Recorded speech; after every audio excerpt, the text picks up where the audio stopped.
Halo Infinite just dropped Season 5 Reckoning, with many improvements and changes. I'm Chongo and we're here to review whether the game is worth checking out again. If you're like me and you dropped out of Halo Infinite quite early on, there have been many changes, but first let's cover what's been introduced in Season 5 Reckoning and cover off whether these are worthwhile improvements. Starting with the Battle Pass, it's now a 50 tier Battle Pass instead of a 100 tier. Tiers 1 to 20 are free, and then you can pay for tiers 21 to 50 if you like. Obviously, like other games with the Battle Pass, the paid items look much better than the free version. You can unlock armor coating for all cores in one go now. This used to be one per core, so this is a definite improvement. You'll unlock both shoulder pads in one go as well, so at launch you had to unlock left and right. All helmets are now multi-core, which means that they can be used with any armor core, and this should mean much more variety in what you can build and craft for your first-person character to look like. Overall, this is much better and probably what should have been included on release. I don't think there would have been as much backlash with the Battle Pass if these were in the game to start with. Halo Infinite now has a fully implemented leveling system, which wasn't in the game on launch. This is separate than the Battle Pass. You'll gain levels from completing challenges and doing well in matches.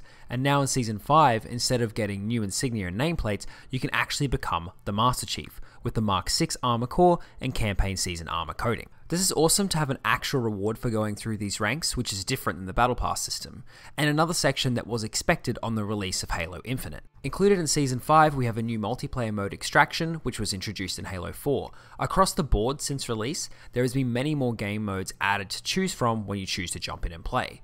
It doesn't feel anywhere near as bare bones compared to Season 1 or pre-Season 1.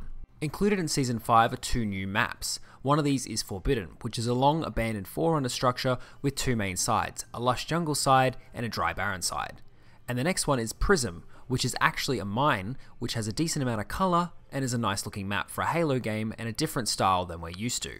And the biggest change, which we've saved for last, is the AI toolkit, which has been added to Forge, which if you haven't played for a while has also been released.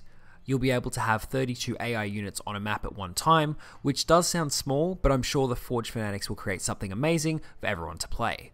There have also been two new canvases to build on, and heaps of new objects and visual effects added. Unfortunately, I'm not great at making Forge creations, but the tools are there to run wild with if you're so inclined, or if you're like me, you can just play with what others have created. Playing in custom games now, which has also been added since release, feels great, and playing against AI with other players is starting to feel more like Firefight from Halo Reach. That's enough of what's new or changes. Let's get down to the question of whether it's worth playing now. So right now, if you compare to launch, you have many more game modes to choose from, more maps to play on, an actual leveling system which isn't locked behind a battle pass, access to a free battle pass, Forge mode to build maps and make other creations, an AI Forge toolkit to make some cool custom modes and maps, custom games with a custom games browser where you can play your own creations or others, and this is really starting to feel closer to what you may have experienced in Halo 3, at least that's the feeling I get when I'm playing custom games and seeing what others have created. There's a free multiplayer portion, so you don't have to pay for anything that's been discussed in this video at all, except for the paid battle pass, and performance, at least on PC, is quite optimized in my experience compared to other games at the moment. Based on all this, if Halo Infinite launched in this state, it would have been received amazingly, instead of feeling quite lackluster and incomplete. Since obviously there was always going to be comparisons to past Halo games, launching without Forge, custom games, less game modes and maps was always going to be received poorly. I would say 100% now is the time to give Halo Infinite a go, either for the first time or jumping back in again. And it'll be awesome to see what the team updates and adds in future, but now with Forge and custom games, the community can really run with the tools and make some really fun creations. Let me know your thoughts on Halo Infinite, whether at the current point or how it was at launch. Are you looking to check it out again? Thanks for watching, see you next time.